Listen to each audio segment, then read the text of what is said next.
یکم جنوری پاک کلام میں سے پڑھیں گے زبور نمبر 1 پہلی آیت سے لے کر 6 آیت تک۔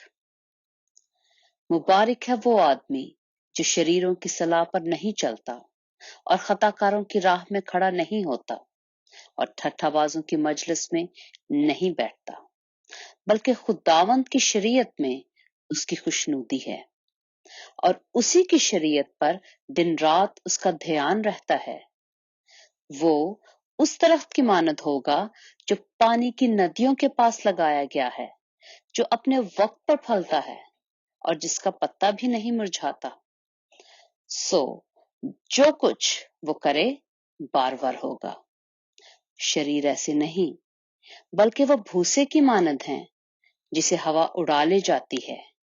اس لیے شریر عدالت میں قائم نہ رہیں گے، نہ خطا کار صادقوں کی جماعت میں، کیونکہ خداوند صادقوں کی راہ جانتا ہے پر شریروں کی راہ نابود ہو جائے گی۔ خداوند کے پاک کلام کے پڑھے اور سنے جانے پر خداوند کی برکت ہو۔